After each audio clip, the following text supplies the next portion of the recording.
Hey guys, welcome back to another episode of Real Estate Uncensored. We are super excited. We have a returning guest. You guys all know him, Joshua Smith, GSD Mode Podcast, one of the best podcasts out there. We're going to be talking about the market. We're going to be talking about pivoting, adjusting, adapting to what are you going to do, where are you going to go, how are you going to get new business in this changing market with technology and different types of options for lead gen. Before we get into all this knowledge, we're going to peel back his skull. We're going to dive deep into it, and we're going to pluck out some knowledge where you guys can put it into your business. But before we do that, Mr. Nick Zakas, how are you, buddy? What's up, buddy? I'm so excited because, we always have a favorite bald person on this show, but Joshua is somebody that I've looked at for probably a decade. When I first started getting into real estate, Real Geek site, getting into when I first saw him doing his GSD trainings way back when, and I'm like, why is this guy giving up all this information for free? Like, why is he doing all this? And then seeing the evolution of his business, I'm so pumped to have him on the show. And you said breaking into your skull. I hope we can extract as much knowledge as possible. But Gene, I'm sorry to tell you, I have a new favorite bald person on the show today, so don't take offense, but you'll get over it. I have a new favorite bald guy on the show today, and it's not me. So I'm with you 100%, bro. I got it. Love this. So, Gene Volpe, you got back from traveling Europe and doing all kinds of fun things. So, welcome back, man. We're glad to have you. It's great to be back. Not really. I wish I had other stories to tell you. I wish I was back there. I'm not going to lie. Well, listen, is there a rumor or is there no ice in Italy? I've heard there's no ice in drinks, that they don't believe in having ice cold anything. What? Yeah, no, mostly everything that you got to ask for it, basically. You got to ask for ice. So they have it, but for the most part, like when they give you sodas and stuff, they just give you the bottle, they give you the can, but you can get it. You just have to ask. Interesting. Okay. Well, let's ask for something from our guest and let's bring him in. Mr. Joshua Smith, how are you, brother? What's new? What's happening?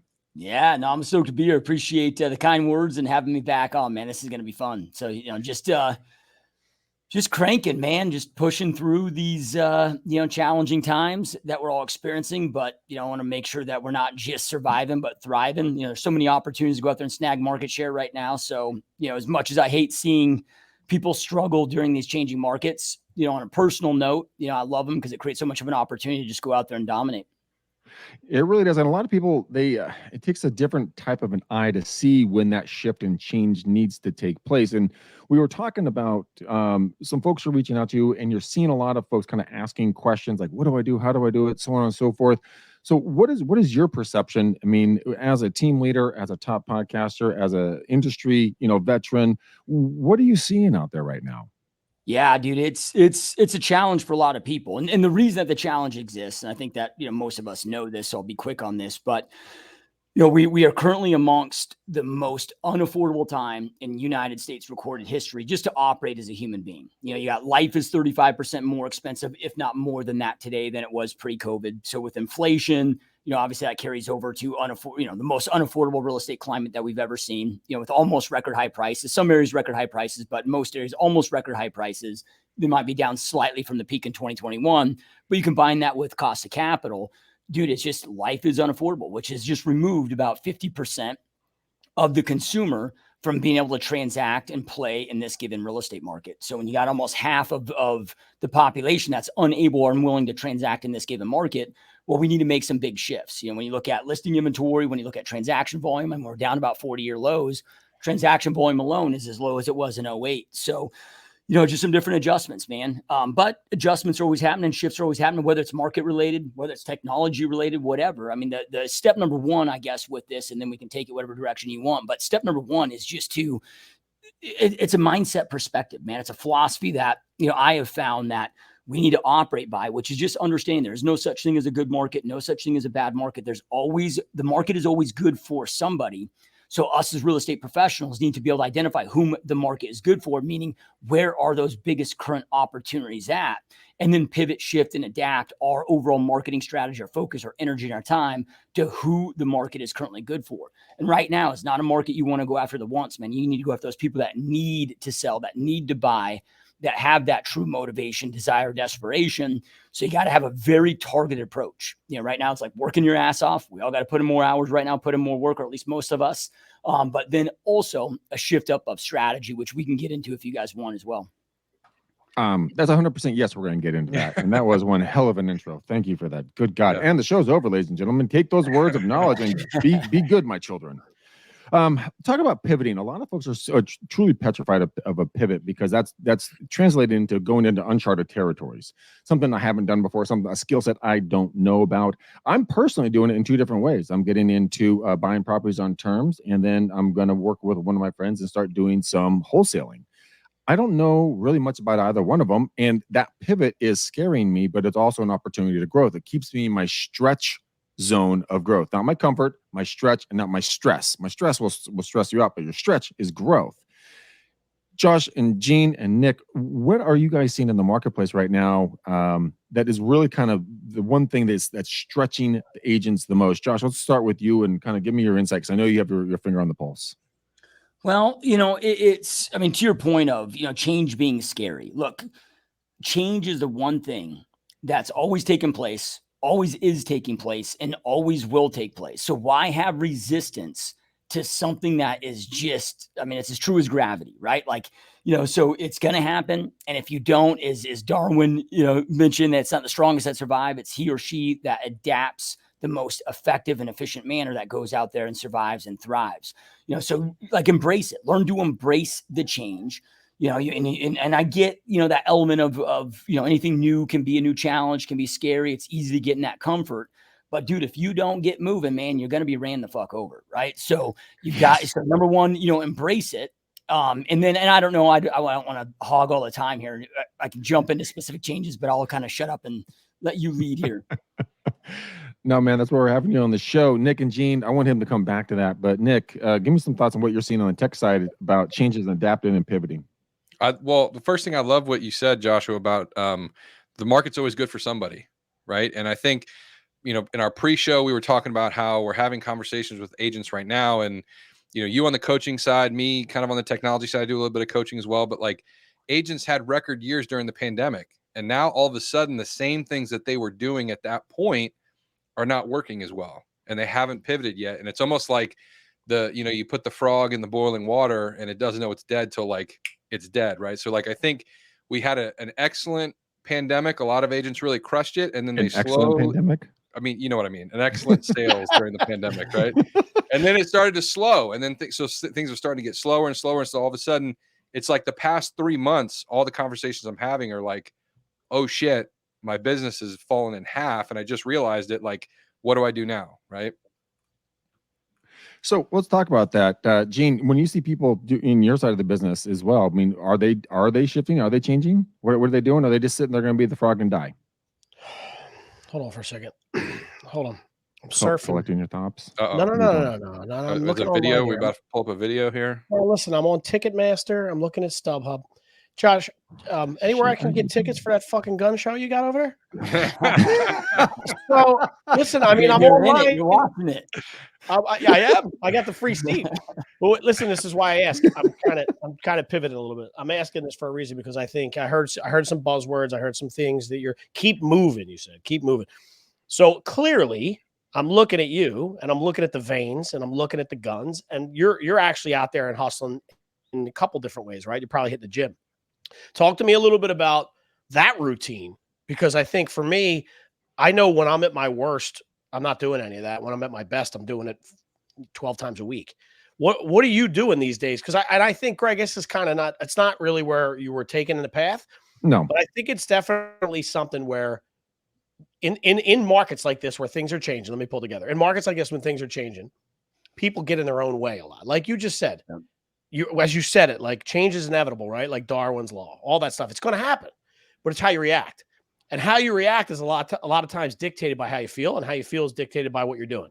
So talk to me a little bit about your daily routine. Tell me about what are you doing? Because you look different than when I was just saying, I was on your show GSD a while back, and you definitely look in better shape. Not that you didn't look in good shape then, but you look in better shape now than you were. Is there something to be said about that? Let me leave that there. Yeah, I've always been well, at least for the most part of my adult life, I've been a gym rat. If you guys know my backstory, I mean, I used to, be morbidly obese, almost got up to 300 pounds, and realized the negative implications that created on my life, both physically and mentally.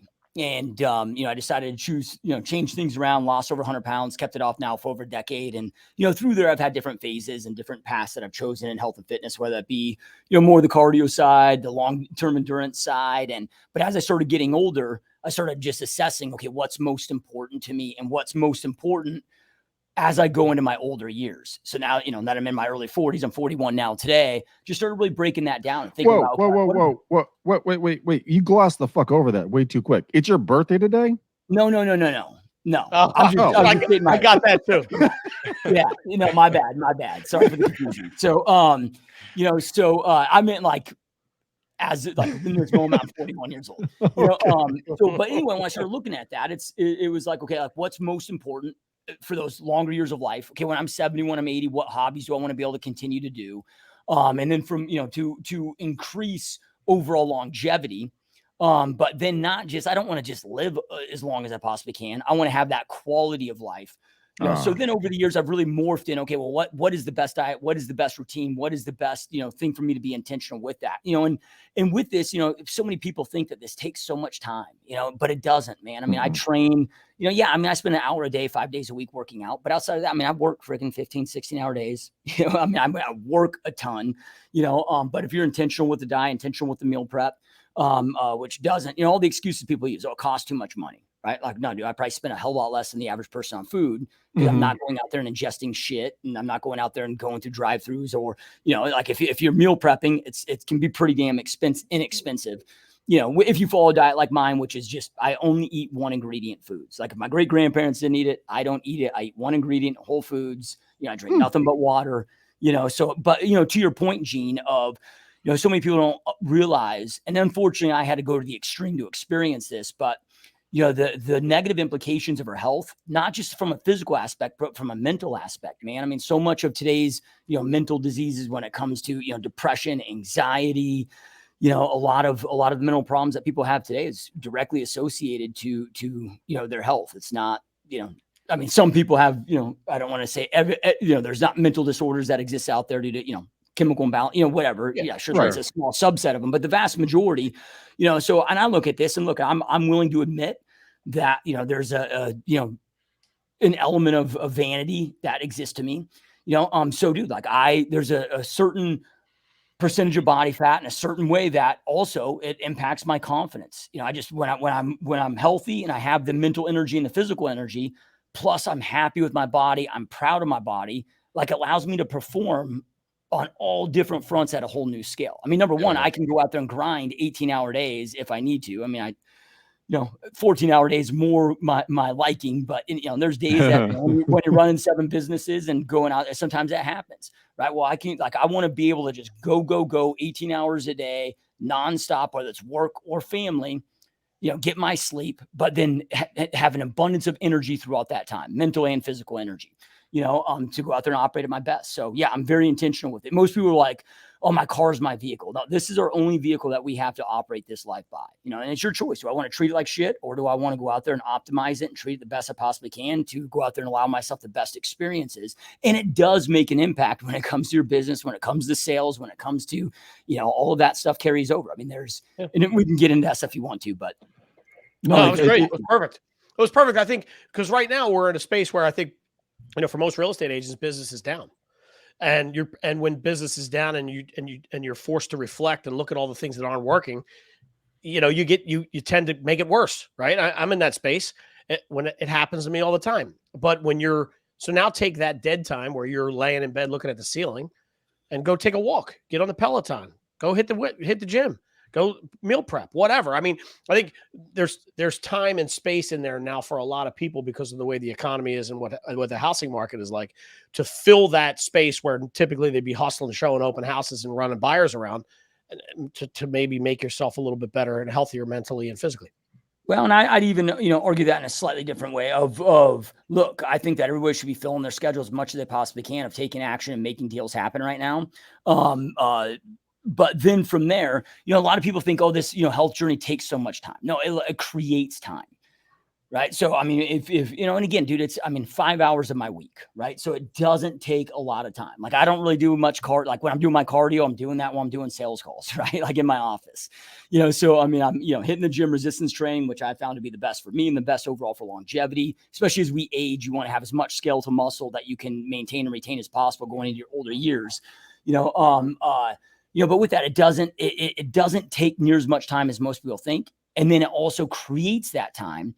Right. Because I can get more done in 5 hours than most can in 12 or 14 hours because I have an abundance of mental and physical energy to, and that focus. And so, right now, yeah, you can't impact one element of your life without impacting another element. And probably something that all of us experience, maybe not everybody, hopefully not everybody, but a lot of us have. And I know I've been in this category.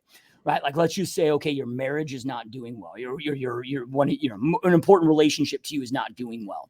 Well, it's very difficult for me to go out there and perform at my best in business when in the back of my mind, I don't know if I'm coming home to divorce papers or not, because maybe I'm just being an asshole douche, neglecting my wife or whatever it been. I've been there. I'm not proud to admit it, but I've been there. Right. So, but it was very difficult. Like, if shit wasn't good at home, it's difficult for me to be laser focused in business. Yeah. Same thing with my health. I've just found, man, like, you can't impact one area of your life without impacting the other area of your life.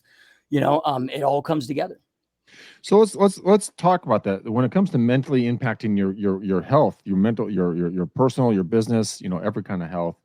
Folks right now, like we've talked about now for the third time on the show, that the business is down. That's impacting people's mental health. When people, what are they doing, or what have you recommended to folks to kind of get back on the track, get back into that prosperous mindset, not the defeated mindset, and allow them to get back on track, get it back on the treadmill, get back to doing cardio, air quotes on that. But in the business world, what's the first step for somebody who just got kicked in the taint super hard and they lost $100,000 on a deal or something, or 2 deals or 10 deals, but the money's not going to come in? How do you get someone like that out of the swamp in their brain? Because that's a pretty deep swamp. Yeah, the number one step is okay, I'm gonna break that down. We're gonna reflect on that, right? So step number one, when I'm down or anytime I'm going through a down spot, and I've been there, and we've all been there, right? In all different aspects. I haven't met anybody that's achieved great success that hasn't been through the insane amounts of shitstorms, right? So as the great Napoleon Hill says, the amount of success that you create in this life is going to have is in direct proportion to the amount of temporary defeats that you experience. So, with that being said, step number one is I'm going to assess the situation that created that pain, right? And not from, I'm not going to self-sabotage. I'm not going to be like, I'm a loser from this. I'm going to take an objective lens from this as I reflect back. Okay, here's what happened. I'm going to take 100% responsibility. How was this my fault? What could I have done to prohibit this? What can I do now and going forward and in the future to ensure this doesn't happen again? Look, the biggest issues that I've had when it comes to business and financial is when I've allowed myself to get complacent within the element of success that I've created. So I allowed myself then to, when I got complacent, there's always an element of mediocrity that you can operate in, even though that maybe maybe the average is here, you're above average, but you can operate in an element of mediocrity within that, that level of success that you created. And I've done it, right? Where then though, it's inevitable that momentum is going to break, right? So then, okay, well, it's like, then I'm going to break that down. Well, why did I allow myself to lose that momentum? Why did I allow myself to get content and operate mediocrity? So then what can I do from, reflecting on this and learning from this and growing from this to put systems, processes, and things in place to ensure that shit doesn't happen again. So I'm not repeating the same mistake. We're all going to make mistakes, right? But if you're repeating the same mistake over and over, that then becomes a choice. So number one is I'm going to learn from it and grow from it, right? But then from there, then the past is dead, right? Like, I'm not going to spend any time in the past. I use the past to just learn, grow, reflect. That's it, because otherwise if we keep living in the past, we get guilt, we get self-sabotage. That's not serving us. Then from there, I'm going to regain clarity on what I want, why I want it, why it's most important to me. Where I find that most people go wrong. Like, when people need accountability, what I did, they have an issue with self-accountability because they're not extremely clear on what it is that they want. You got to get extreme clarity on what you want, why you want it, why it's important to you. Then from there, we identify the right proven plan to get you from where you're at to where it is that you want to go within that element of your life. Right. And then with that extreme clarity, it's like, I can't just go out there and, goal plan and put this stuff together. I know this stuff sounds a little woo woo, but it's like, this is why I'm doing vision boards, dude. I write down my goals every morning. First thing I wake up, I write them down again right before I go to bed. I'm going through, 5 minutes a day of just visualization, manifestation of those. I'm keeping that shit front of mind all throughout the day to keep me focused on that thing. So then now I know what target I'm aiming for. And then I'm going to go out there and craft that plan to get me from where I want to where I want to go. And then it's just execution time, dude. Right. No, why'd you stop? Go execute. I didn't. I don't like to get on these rants because I can go for like 90 minutes straight. Dude, that's why you're here, bro. That's why we talk all this in this show every single week. Yeah, we want to hear the nuggets. I want you to talk about the execution, but this is a little book I keep on my desk. It says, it works, and it stands for you know, if you know what you want, you can have it. And there's 3 little steps, Josh, right to your point. Number 1, read the list that you want 3 times a day, morning, noon, or night. Number 2, thinking about it as often as possible. Number 3, don't tell anybody except for the greater power within, which will unfold the miracles of your future success.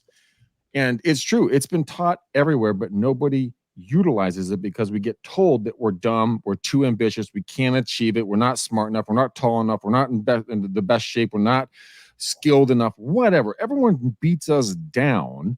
But when reality, all we have to do is change our mindset, bring us into our different state of thinking, and the things in your brain, people, will manifest in ways that you cannot imagine in a time frame you cannot control that will blow your socks off. And so, Josh, I want you to jump right into action plans and take us right into action plans from there. Yeah. So then let's talk about, okay, well, why do people not then continue with the action plan? I mean, it's easy to go and maybe you go to an event and you get fucking fired up. Yeah. I mean, how often is it like, I'm going to get in the best shape of my life. I'm going to start the gym Monday. You go get the supplements, you go get the workout clothes. Maybe it's Thursday. Like you're fired up. And then, Friday, you're still kind of fired up. Saturday, then by Sunday, you're like, I'm good, right? Law of diminishing intent exists. So you got to learn how to keep yourself fired up each and every single day. And then this is just, some people have this innately. I don't, I went through a period of my life where I was massively depressed, contemplating suicide each and every day. Like for me, like this has to be an intentional thing, because like the second I get away from it, man, I start veering the other way, so then from there, I've learned to not rely on willpower, not rely on discipline. Like I'm a human being. I'm weak. I have limited discipline, limited amounts of willpower. Now, most people, when I say that to them, they're like, dude, you're the most disciplined person I know. And I'm like, yeah, but I'm not, but it may appear that way because I create systems and processes and create my environment to allow me to win. You have clarity on a routine that you've built, right? And then the routine becomes that's part of your life. Yeah. So it's like, okay, I need to be working out, right? So then from there, it's like, okay, well, why won't I work out? What are the reasons? Well, man, I got to drive to the gym, and then there's certain hours where I got to work later, I got to be in earlier. The gym's maybe not open, okay, let me just, if you have the means to do so, I just created a home gym. So now I've eliminated the excuse. It's right in my house. Like I walk 2 feet, I'm in it. I have no excuse or reason to not do it. Like I've omitted that excuse. Right. So I'll give an example. When I decided to quit drinking alcohol, because there was, years back when I discovered I had a huge issue with alcohol. I couldn't make it till noon without having a drink. I built my real estate business essentially drunk. Oh yeah, man. I mean, just and I mean for a decade plus of time, I was drinking like, dude. A case of beer was like a light day for me, right? So you're drinking 24, 30 plus beers every single day for a decade plus, it was creating, I was a very functional alcoholic, if you will, but it was obviously creating tensions in my marriage. I had young kids. I'm like, okay, this isn't going to be me leading by example for my kids, and it can impact that relationship. And then it was prohibiting certain growth within the business, right? So, I recognized and knew that I had to give this substance up, but I knew that I was massively weak and that this was going to be a massive challenge because again, I couldn't fucking make it till noon. Like I was counting down the minutes each and every day to just have that first drink, right? So then from there, I'm like, okay, I discovered the problem. I committed, I understood why I needed to give it up, why it was important for me to give it up. So again, what you want, why you want it, why it's important to you. And then I had to craft a plan. So then I'm like, okay, well, I know, just dealing in realities, man. Like, what are your strengths? What are your weaknesses? I'm like, dude, I'm going to cave into this shit. So I just identified and I wrote out, okay, what are all the ways that will allow me to fail in this endeavor? So I'm like, okay, at least how long it's going to take. I didn't know how long it would take, but I'm like, I cannot be in any type of a setting where alcohol is involved. It's going to be hard enough to just battle to fight myself to not drive to the store, drive to the bar. So, I went and had a conversation with my wife. I'm like, dude, we can't have any alcohol in the house anymore. I didn't ask her to stop drinking, with me, but I was just like, I can't have it in the house. Now, she was obviously supportive and knew that I needed to quit too. So she was like, okay, but then I'm like, okay, no, I can't go out to eat. I'm like, babe, like if I go to dinner, like I realized, as I was reflecting on this of like, okay, when I go out to eat, like the restaurant I pick is like based on what their beer list is. Like I'm like, I'm just going to be too weak. I can't. So any get-togethers, family reunions, anything that alcohol is involved, I cannot be around it at all. Right. Yeah. Until I develop that strength and that willpower. So that was setting up so I was, creating a plan, understand what my weaknesses, threats would be at, and then creating my environment to go out there and win. I had conversations with all my close friends, that because they all, like most people, go out there and drink, but they can handle it. I couldn't. And it took me 6 months. I mean, I lived like a monk, where I was essentially, working at the office, going home, but just making sure to like not having any social interactions until I got to the point where I developed the habits where I know, then I could be around that substance and not drink, and, haven't touched a drink ever since, right. So the same thing with your business plan, same thing with everything. It's like, I want to set up my environment. Okay, like, yeah, man. I mean, there's certain vices that I have when it comes to food. I just make sure that shit doesn't exist in my house and exist in my world, right? Like I make it very easy. I pack my meals every day. I make it, where it's just all here, it's prepped, it's ready to go. So same thing with business. Like what are those distractions? What are those things that distract you and prohibit you from taking action on your necessary action plan that you need to do? And a lot of this is the people, right? Like, okay, I'm not going to, surround myself with people that are fucking lazy, that aren't action takers, that aren't, like on the health and fitness journey. Like I don't have any friends that I personally hang out with that are like, oh man, let's just go to fucking get pizza and then ice cream and hang out and drink beer. Like all my homies, it's like, let's go hike this mountain, right? Let's go paddleboarding for 6 hours down the river. So whether it's, business, friends or health and fitness friends, I'm just, making sure to surround myself with like-minded people that have, same values, same goals, same, whatever. It's like, those that I roll with in business and that are my teammates and those that I surround myself with. Like if I ever go down to them or if I ever go to them like, oh man, I need a break, they're going to slap me and be like, you pussy, get back to work. Right? Like, so creating that environment, and part of the environment too, a lot of people don't realize is having that self-awareness of knowing when and how you operate at your best. Right. So, I get a lot of crap from people because I wake up between 2 and 3 a.m. every single morning. But I've just discovered like, hey, look, I'm really good and I'm fresh and I have much more discipline and willpower early in the morning. But as the day goes on, like that just starts to wane. And for me, I'm just shit in the evenings. So now I get sleep. I need sleep, but I'm passed out by 8, 9 o'clock every night, usually by 8 o'clock, but I know how I operate. Another example of this is, I battled with this for several months, but it'd be like, let's just say it was a weekend, but I needed to get work done. And I'd be like, oh, well, today I'm going to actually go hang out with the family in the morning. And then I'll go in later in the afternoon and get the work done. I never fucking would. So eventually I started doing realities of, okay, like I'm just going to get in the office at 3 a.m., be done at noon. So then I have the rest of the day with my family. So just, dealing in that realities, having that awareness, setting up your environment to go out there and win. And then the plan is simple. When you talk about the plan itself, it's like, all we got to do is identify what is the proven plan to get us from where we're at to where we want to go. That, and the big key word there is proven. Like none of us are Elon Musk trying to,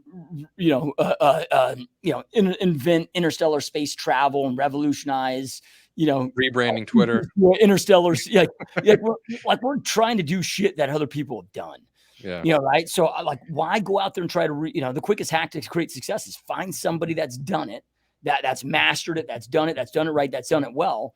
And then, let them spend the decades figuring it out where I can reverse engineer what they've done in like a week, and just have the plan to execute on, but the easy part is identifying the plan. The hard part is executing on it day in and day out. And that's why I talk so much about the, mindset, and then also the schedule and the environment and all of those things to keep yourself, just little shit. It's like, okay, when I started getting up early in the mornings, this is when I started having when my wife and I started having our kids. I'm like, okay, dude, like I just need more time because I didn't want to be an absentee father. So I'm like, okay, but business was also really important because I don't like to live in this world of, I can be a great father or I can have great businesses. No, like I'm on a mission to build $1 billion business portfolio and be a great father and be in great shape and do all the shit I want to do, right? That matters most to me. So as I'm assessing that, I'm like, okay, what do I need to do? Okay, well, instead of getting up at 5 a.m. every morning, I need to start getting up at 3 a.m. Well, it's very difficult for me in the beginning. You know, I'm not naturally that early of a morning person. So when my alarm's next to me, I'd hit the fucking snooze button every single time. And I wouldn't even know I would do it. Like I wake up and be like, oh shit, my alarm didn't go off. My wife would be like, no, dude, you didn't feel me punching you? Like it went off 5 times. Like, you know, right? So then I was like, okay, what's the solution? I know that having it sit next to me isn't going to work. I can't just, you know, oh, I'm going to be stronger tomorrow. Like, okay, I can do that 3 times and then realize, okay, I'm not going to be stronger tomorrow. You know, right? So then I went and bought the biggest, loudest alarm clock I possibly could. I set it up in my master bathroom. So when it goes off at, 2 in the morning, 3 in the morning, I got to run my ass out of bed, turn off. Otherwise it's going to wake up the whole family. Well, at that point I'm up, I'm awake, so what do you need to do to set up your environment that greatly enhances your ability to go out there and succeed, but at the same time makes it as hard as possible for you to lose? Well, a couple of things I want to jump in on. I hope everyone goes back and just watches that entire awesome part of the show right there. There's a lot of knowledge. We can't break down all of it there's not enough time in the show, but the number one thing that you identified is the problem with the alcohol, right? I had the same thing. I wasn't doing beer. I was doing vodka. I was drinking a handle of vodka a day. I mean, I was pounding that shit. We got to the point I had to be hospitalized. And I saw the tears of my girlfriend. She never cries, by the way. And she was pouring tears down. And I made that decision. I'm like, there's no fucking way in hell I'm ever going to put her through this again. So that was my why. That was my reason. So I shifted and stopped that negative activity immediately because the ramifications of it continued on a certain path was going to be a outcome I did not desire. A lot of folks have not, or it has not been kicked in the rear end enough or hard enough to understand that is a driving factor. Like Josh, you and I live very similar lives. I get up ass crack early, go to bed pretty damn early, had some alcohol issues. And you know what? We both come back from it because we found what we wanted was better on the other side. So ladies and gentlemen, when you're making a pivot or a shift right now, figure out where your trajectory is heading. If you like it, stay on it. If you don't like it, shift. Now, Josh has talked about how it's not simple. It's not going to be simple, but it is very easy to do with the right motivation. So when it comes down to seeing your significant other sad, upset, your kids the same way, unfortunately, maybe, you can shift all of your outcomes, everything in your life by a simple decision of yes, no. Oh, I would walk down the alcohol aisle and I would look at the vodka and I say, fuck you. You've ruined enough of my life. No.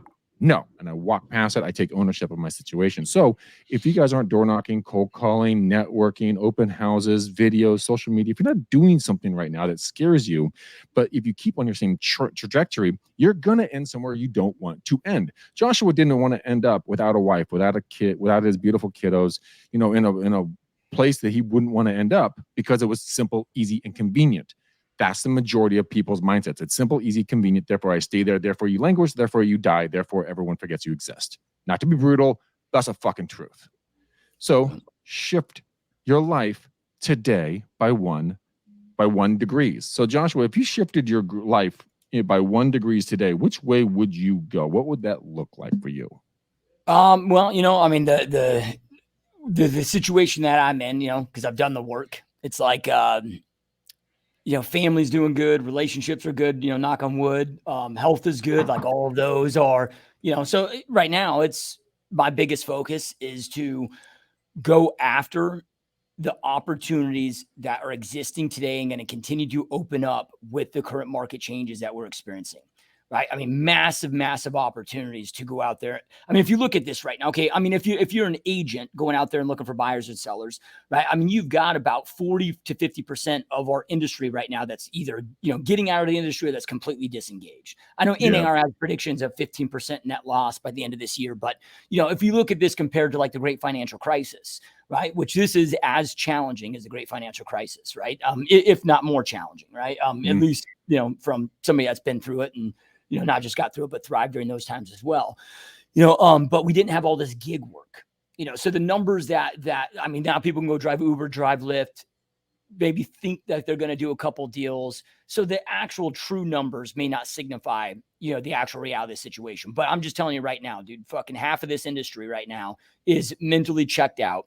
Now, when I say that, they might still be showing up. but they've given up on just what you talked about, Greg, of pivoting and shifting with those strategies, right? So right now is a time to go out there and down. That market share is going to need to be, it's going to be taken up by somebody, right? Exactly. You know, so you just need to make that decision. It's going to be you, or is it going to be anybody, you know, you're somebody else. Now, you know, for me today, now that's what I'm coaching and training my agents to do.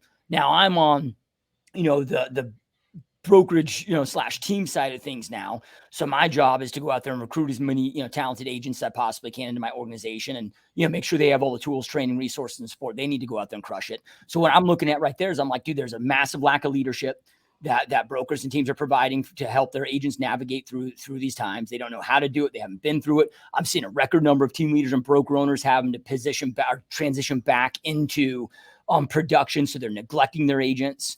Yeah, right. So again, it's just like, fuck, dude, like I'm going to go clean house. Not only I'm going to, we are, you know, but we're going to continue to clean house, and I'm going to get mine, man. Right. Like during this time, man, I'm here to get fucking mine, because I think that this will be, I'm confident this will be the biggest growth opportunity that I've seen yet in my 41 years here on the planet of what we're facing right now. So when you ask that 1% growth question right now, my focus at one, if there's an area I'm improving 1%, which I'm, you know, doing everything I can to, you know, I mean, 1% better each and every day, you know, that's, you know, 365% growth year over year. You know, I don't know if, you know, but I'm going to do everything I can to hit it, man. I mean, it's time to fucking slay it right now. Dude, the compound effect kicks in super hard. If you take off from LAX in Los Angeles, California, you're flying to New York, you're off by 1 degree, you're landing in Boston. Yep. So, I mean, you're not going to get where you're landing, gentlemen. Make that 1% shift. Gene, you have you've been working in the tech and the marketing side for quite a while, along with Nick. What are you seeing? I know you work with a lot of mortgage agents right now. Are the mortgage brokers seeing the same type of thing? Are you seen that fall off, or what are you guys seeing in that side of the business? For me, 100%.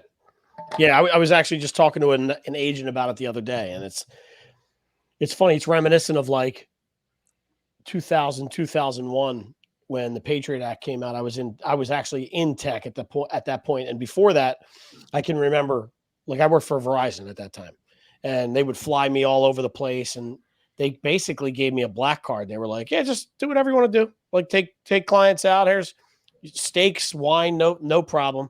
And then when all that stuff happened, they squeezed the coffers big time. And it was like, okay, so you get $12 a day to eat. There's no alcohol on that. And I was like, dude, who's going to eat? Like, what am I going to eat? Nuts and lettuce? Like, what are you supposed to eat for $12? So, but I think what they did was they looked across the board. They were like, here's a cost cutting measure we can use to keep the lights on while we're going through this trouble. And I'm seeing the same thing in real estate. And listen, they're tied together. So it makes sense, right? If there's nothing for sale, there's no buyers. If there's no buyers, there's no mortgages for the most part. I mean, there's HELOCs and stuff, right?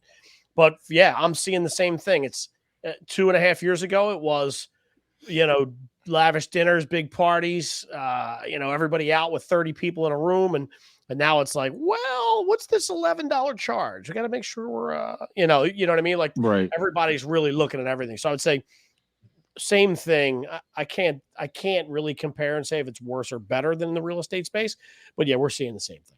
Nick? Okay. Yeah, Nick, what about you with growing lead max the way you're growing it?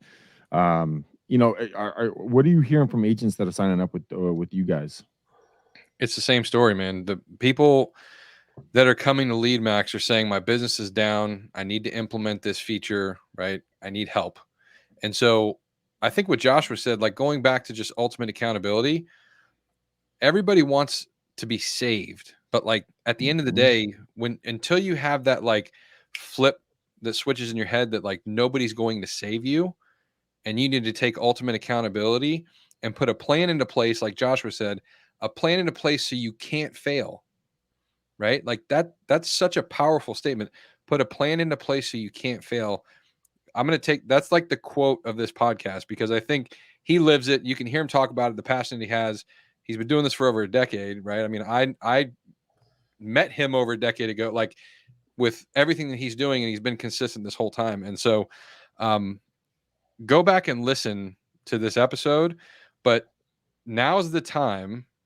Like he said, 2008 happened if you were in this business, but there's a lot of people that didn't experience that are in this business right now, right? And so if you haven't experienced a 2008, you're in that like boiling frog scenario where you're just looking around and everybody that you're talking to is saying the same thing. Find different people to talk to, Yeah. Right. That's a true That's point. like a number one pivot. Like if all of your friends are saying the same thing and moping around and, oh, poor me and all that, get away from those people. Find the action takers, the people who are doubling down, who are looking at this as an opportunity and not a setback. Like, oh, maybe I should go drive Uber because I haven't sold a house in 2 months. How about maybe you get with a top producer who sold 12 houses in the past 2 months and see what they're doing and get on that side of the equation instead of where you're at. Well, Yeah. because Nick, it's much simpler to mentally masturbate to the idea of what could be a really fun thing to do, aka get a deal, get a big paycheck, everything else. But the grit, the grind, the hustle, the sweat, the blood, the tears, the long hours, that shit ain't shown on TV. Okay, so why do I have to go through it, Nick? That's not fair. Save me. That's what everyone's mentality is. In reality, gentlemen, no one's ladies, guys. When Josh went through the drinking thing, I went through the drinking thing. We found our own way out. We built our own plan because we wanted it bad enough. Figure out what you want that is it has such a draw to you that you can't live without it. Whatever that is, that'll pull you in a positive direction. Take one step. Do one thing. Don't look for $1 billion, $1 trillion. Joshua's on the path for that because he set a goal for it. He set a plan for it. But start one thing. Maybe lose a pound. Go for 2 walks in a week. Do 10 phone calls. Knock on one door. Start small. It won't bite back. You'll figure out it's much easier than what you're coming up with in your brain. So, Hey, Greg, can I just add something real well? I don't know how quick it'll be, but because I do want to tell people what to do in this market. Because we talk a lot about the high level stuff, but it's like, look, anybody that's watching or listening to this could go out there and start, listing a house a day if you wanted to right now in this market, right? Like there's so many opportunities. Yeah, transaction volume's down. We have to pivot strategies, but there's no reason for you that your volume needs to be down in this market. So, and I'll just share a few things with you, a few tips, for right now. So, number one, I said this earlier, but you got to go after those that have a need, not the want. So what most people got accustomed to is just casting this wide net to the general public, and there was enough people in the general public. Like we just got the longest bull market in recorded history. Like we probably won't experience what we just experienced from 2012 till about 18 months ago again in our lifetimes. Maybe we will, maybe we won't, I don't know for sure, but probability of that's low. So we're coming out of a climate where the economy market was just great for everybody. Things have changed with that, right? So now we have to operate as a sniper, not going out there and shotgunning. So again, I talked about earlier, the market's always good for somebody. So you need to identify whom the market is currently good for, who has the motivation, who has the desperation, who has the desire. So I'll go just a few different strategies that you guys can do right now that are crushing it. So on the buy side, if you're going after buyers, and this is going to be a combination of, because I like to be as strategic as possible because it allows my time to be most efficiently used, and my also cost per acquisition. If I'm doing marketing, I can double my cost or half my cost per acquisition costs, quickly with this. But okay, and this works great for this market right now. So if you look at on the buy side, like we're the prime buyers right now. Okay, so for most markets right now, and you can do them, look into the demographic reports for your market. But most markets right now, we're talking the Gen Xers, right? The 45 plus, really the 45 to 55, subcategory there that are looking for that are move up buyers. So these are people that have been in their house for 10 plus years now, have an abundance of equity, and they've outgrown that property, or they just want something new. But again, they have that equity to go out there and play ball in this market. They can afford the down payment. They can afford the high interest rates. They can go out there, and again, they're sitting on, let's just say $500,000 or $300,000 of equity, whatever that is in their property. But I'm targeting them as move up buyers, right? So, and why I like these is because they have a house to list, and we're able to capture that buy side. So then with that, okay, I'm going to be very strategic when it comes to, okay, like I'm still crushing with paid Facebook ads today. Like we're murdering with paid Facebook ads, but we're making sure with our paid Facebook ads that we are extremely specific. Instead of just saying, oh, here's all the homes for sale in my market, click here. Maybe some general style ads like that worked before in the past. Today, it's not. Again, you got to speak specifically to who you're trying to target.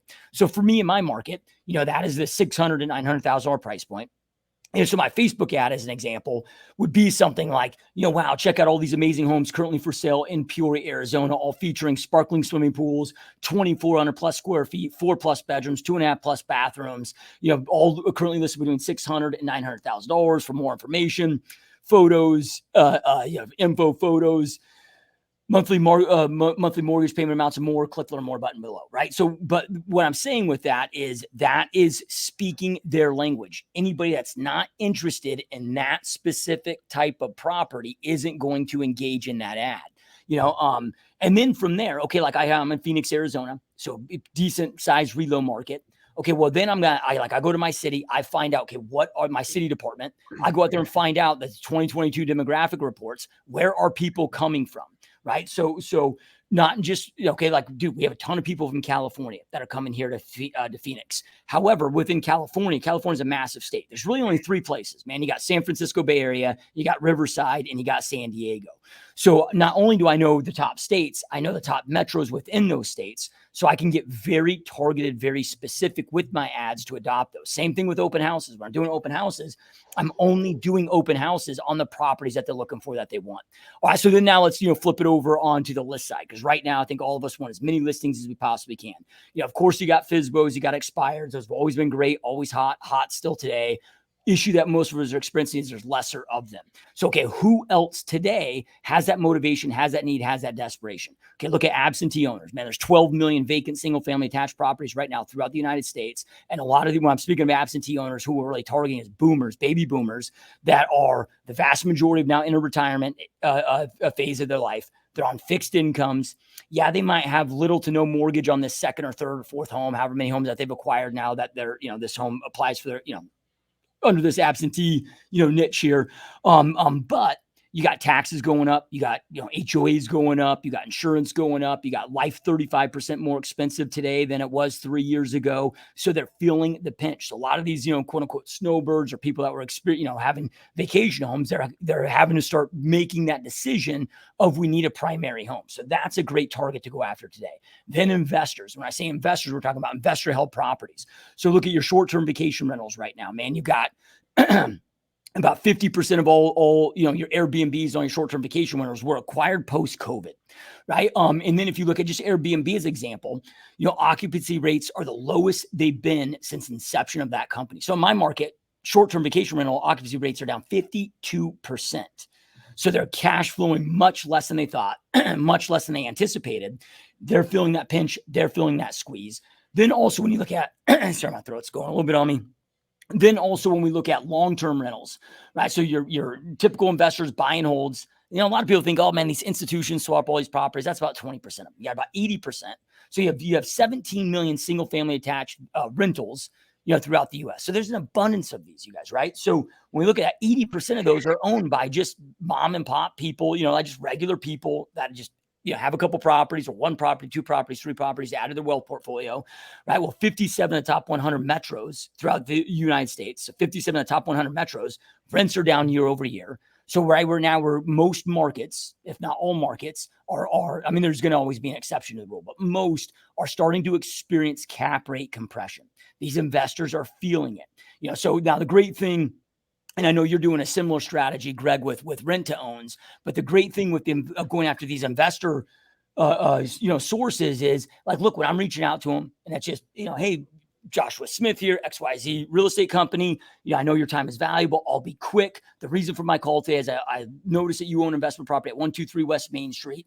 And I wanted to reach out. A lot of my current investor clients are choose to unload portions of their real estate portfolio due to the local, what's going on with the rental market and due with the local economy. And just wanted to reach out to see if that's something that you're considering. And if so, I'd be more than happy to shoot over the numbers and we can further discuss what that looks like. Right. So I'm just kind of planting that seed. Then based on what they say, usually, because they're hearing me say that, my other investor clients are unloading their portfolio, it creates curiosity. So now I can get into more education of cap rate compression, what that means. Like, you got to, do your due diligence and know your numbers for your market.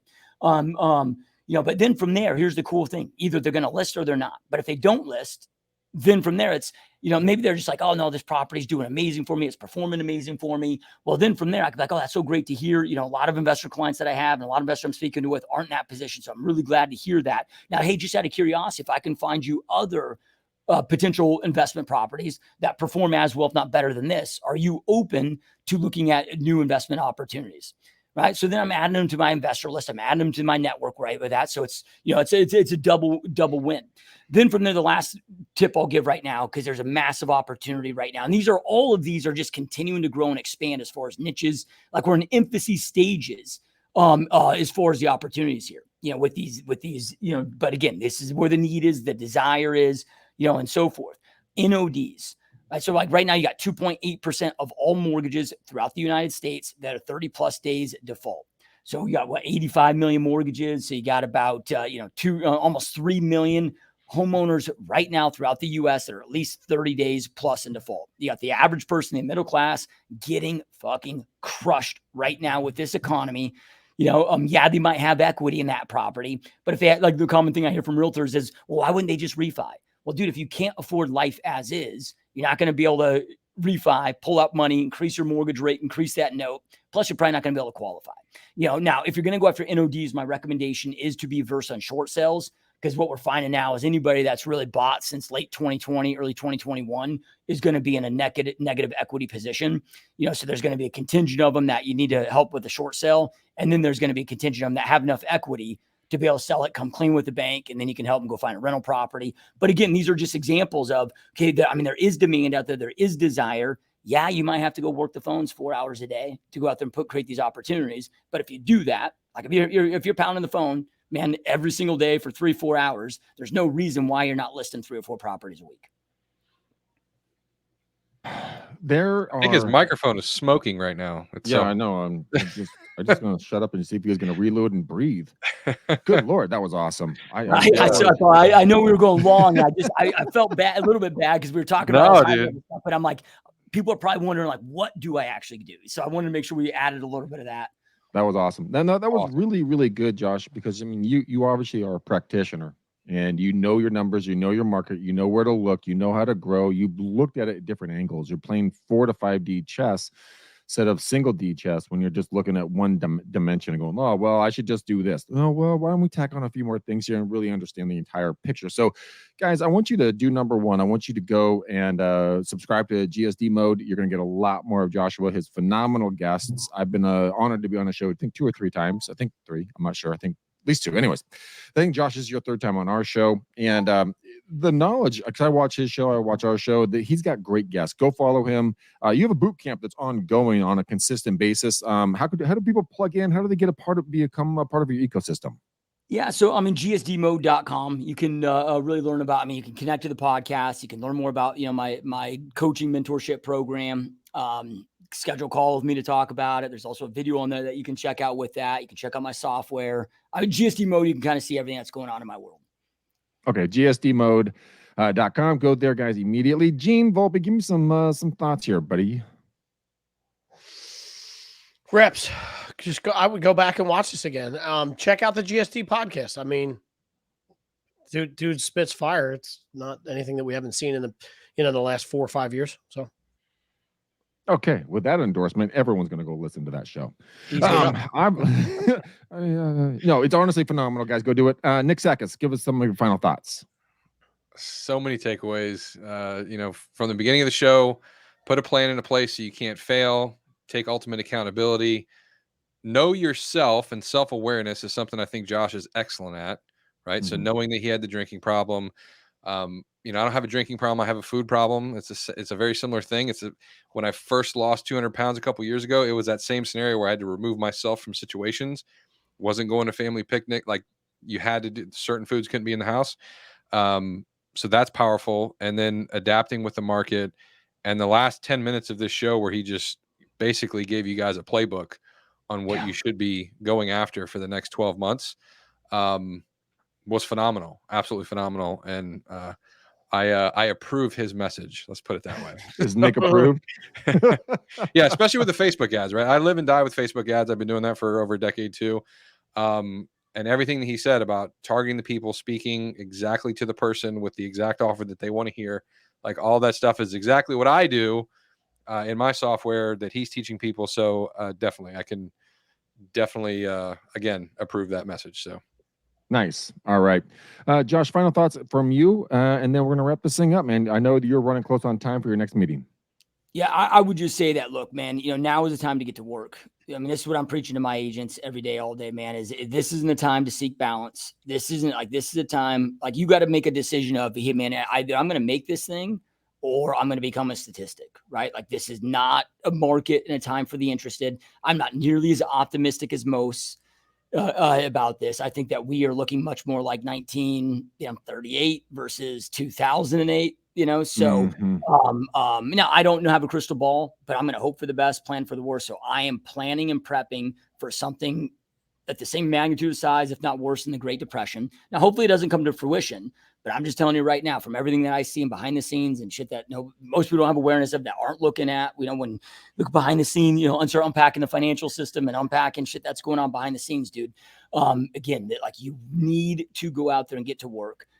So work your ass off, put the right strategies, commit to going out there and dominating this industry. There's no better industry than ours. Like where else can you take a loser like me, and within college dropout loser like me, and then within 6 months, you're making as much as doctor or attorneys. Like, I've never seen an industry where there's more opportunities available to be had than our amazing industry that we're all involved in. So, go get yours.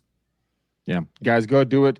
Go. We want to thank you for watching and listening. This has been an awesome show. Joshua, thanks for coming back and spending some time with us. You have dropped knowledge bombs as per normal. So appreciate you, my friend. Thank you so much. Gene and Nick, you guys are legends in my mind. Thank you for always being here, being incredible co-hosts, and always doing an incredible amount of stuff behind the scenes.